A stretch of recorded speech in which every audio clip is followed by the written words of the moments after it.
హుస్నాబాద్ కాన్స్టిట్యూన్సీలో చెప్తున్నాం.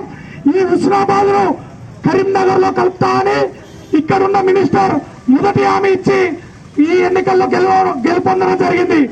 ఆ సంక్రాంతి తర్వాత కరీంనగర్ లో కలిపేందుకు మీరు ప్రయత్నం చేస్తారా, లేకపోతే మా ఆందోళన కార్యక్రమానికి అయితే మేము సిద్ధంగా ఉన్నాం. అదే డెడ్లైన్ కు మీరు రెడీగా ఉండాలని ఈ వేదిక మీద నుంచి తెలియజేస్తున్నాం. అదేవిధంగా పక్కకే ఉన్న కొత్తకొండ గుడి, కొత్తకొండను మండల్ చేస్తా అని చెప్పారు. కొత్తకొండ మండల్ కూడా వారు ప్రకటించకపోతే మేము ఉద్యమానికి ఆందోళనలకు సిద్ధం. మీరు కూడా మా మీద అక్రమ కేసులకు సిద్ధంగా ఉండండి. మేము మండల్లో అదేవిధంగా అదే కొత్తకొండ మండల్లో నువ్వు నక్షత్ర దీక్షను తీసుకున్నావు నీ స్వార్థానికో ఏమో కానీ కొత్తకొండకు ఏ గ్రేడ్ ఆఫీసర్ను ఈవోగా పెట్టే అంత అజమాయిషి నీ దగ్గర లేదు.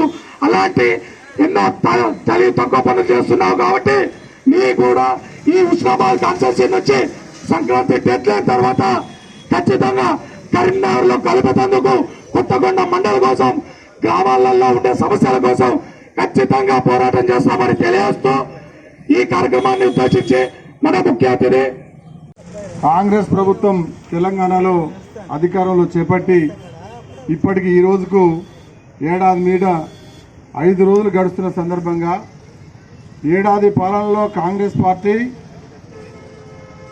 అనేకమైనటువంటి ప్రజలకు ఇచ్చినటువంటి హామీలను నెరవేర్చకుండా ప్రజలను మోసపుచ్చేటువంటి ఒక మోసపూరిత విధానానికి వ్యతిరేకంగా కాంగ్రెస్ పార్టీ ఏడాది పాలనా వైఫల్యాలను నిరసిస్తూ ప్రజలకు తెలియజెప్పే కార్యక్రమంలో భాగంగా ఈరోజు మనం ఇక్కడ మోటార్ సైకిల్ ర్యాలీ నిర్వహించి నేటి నుంచి వచ్చే కాలమంతా బీజేపీ తెలంగాణలో అధికారంలోకి వచ్చేదాకా కూడా నిరంతర ప్రచారం నిర్వహించాలనేటువంటి ఉద్దేశంతో ఇవాళ మోటార్ సైకిల్ ర్యాలీ ద్వారా ఒక పోరాట సంకేతాన్ని, ఉద్యమ సంకేతాన్ని ఈ హుస్నాబాద్ నియోజకవర్గ ప్రజలకు అదేవిధంగా ఉమ్మడి కరీంనగర్ జిల్లా ప్రజలకు, తెలంగాణ ప్రజలకు పంపడానికి ఈరోజు ఈ కార్యక్రమం నిర్వహించడం జరుగుతుంది.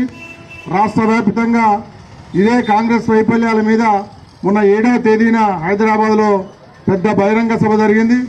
ఆ బహిరంగ సభలో రాష్ట్ర జాతీయ నాయకులు కాంగ్రెస్ పార్టీ ఇచ్చినటువంటి ఎన్నికల హామీలు, 6 గ్యారంటీలు, 66 హామీలు, 420 అంశాలు, 420 అంశాలను అమలు చేస్తామని చెప్పి ఇవాళ మోసం చేసి ఓటేసుకున్నటువంటి కాంగ్రెస్ పార్టీ ఏడాది కాలంలో దేన్ని కూడా అమలు చేయకుండా కేవలం ఒక ఫ్రీ బస్సు, అదేవిధంగా కొంతమందికి 200 యూనిట్ల లోపు కరెంటు ఛార్జీలు, నామమాత్రంగా రైతు రుణమాఫీ చేసి పెద్ద ఎత్తున రైతులను, ప్రజలను, మహిళలను దగా చేసినటువంటి విధానం పైన హైదరాబాద్ వేదికగా జాతీయ అధ్యక్షులు జేపీ నడ్డా గారు తెలంగాణ ప్రజానీకానికి బ్రహ్మాండమైనటువంటి సంకేతాన్ని ఇచ్చారు.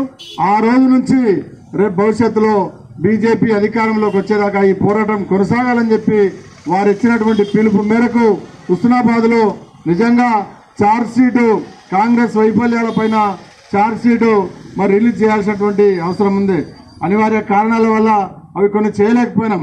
కానీ మన కరీంనగర్ గారు చెప్పినట్టుగా హుస్నాబాద్ ప్రాంతాన్ని గతంలో కరీంనగర్ జిల్లాతో, ఉమ్మడి కరీంనగర్ జిల్లాతో అనుబంధం కలిగినటువంటి కోయడ కానీ, అక్కనపేట కానీ, హుస్నాబాద్ కానీ ఈ ప్రాంతాలన్నీ కూడా ఉమ్మడి కరీంనగర్ జిల్లాను కరీంనగర్ కేంద్రంగా కొత్త జిల్లా కలుపుతామని ఎన్నికలప్పుడు మంత్రి పొన్నం ప్రభాకర్ గారు మాట ఇచ్చారు. అక్కడక్కడ మాట్లాడుతున్నారు తప్ప ఏడాది కలిసినా దాని గురించి ఆలు లేదు, చూలు లేదు, ఇప్పటి వరకు మాట్లాడినటువంటి దాఖలాలు కనబడతలేవు. అదేవిధంగా ఎన్నికల సందర్భంగా ఏ ఊరికి పోతే ఆ ఊరికి ఎక్కడికక్కడ ఎన్నికల హామీలు ఇచ్చి ఓట్లు పడేసుకొని, ఓట్లు కొల్లగొట్టుకొని వాళ్ళ హామీల గురించి మాట్లాడేటువంటి పరిస్థితి కనబడతలేదు. కొత్తకొండ మండలం కావచ్చు, ఇంకో మండలం కావచ్చు, ఒకవేళ భూ నిర్వాసులు కోల్పోయినటువంటి భూములను తిరిగిద్దామని అనడం కావచ్చు, అనేక స్థానిక సమస్యల మీద స్థానిక మంత్రివర్యులు పొన్నం ప్రభాకర్ గారు అనేక హామీలు ఇచ్చిండు. వాటిని అమలు చేయడంలో, వాటిని సాధించడంలో దృష్టి పెట్టాలి కానీ అనేక ఇతర విషయాలపైన ఈ ప్రభుత్వం దృష్టి పెడతా ఉంది. కాబట్టి తస్మాత్ జాగ్రత్త. కాంగ్రెస్ ప్రభుత్వం ప్రజలకు ఇవాళ ఎడ్డి వాళ్ళు కాదు, మరి అమాయకులు కాదు. గతంలో టీఆర్ఎస్ పార్టీని గద్దెదించే సందర్భంలో ఆల్టర్నేటివ్ బీజేపీ అనుకుంటే బీజేపీ కాంగ్రెస్ మోసం చేసినటువంటి ఏదైతే కొన్ని మోసపూరిత వాగ్దానాల్లో బీజేపీ అధికారంలో రాలేదు.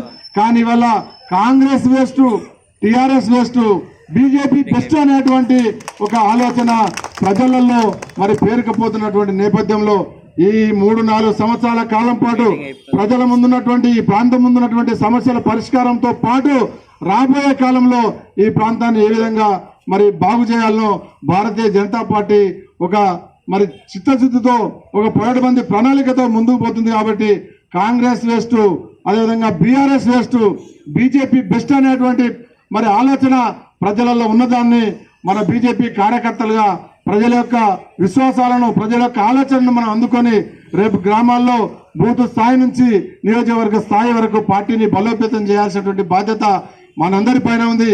ప్రజలకు ఉన్నటువంటి అవసరాలు, సామాన్యులకు ఉన్నటువంటి ప్రజల యొక్క అవసరాలు, ఎంఆర్ఓ కార్యాలయాలు కానీ, పోలీస్ స్టేషన్లు కానీ, అదేవిధంగా పంచాయతీరాజ్ డిపార్ట్మెంట్ కానీ అనేక అభివృద్ధి కార్యక్రమాలు గ్రామాల్లో స్ట్రీట్ల నుంచి మొదలు పెడితే, మురుక్కాల నుంచి మొదలు పెడితే గ్రామీణ పట్టణ ప్రజల యొక్క అవసరాలు, ప్రాంతం యొక్క అవసరాలను దృష్టిలో పెట్టుకొని భారతీయ జనతా పార్టీ కార్యకర్తలు ప్రజలకు జవాబుదారీగా పనిచేయాల్సినటువంటి సమయం ఆసనమైంది.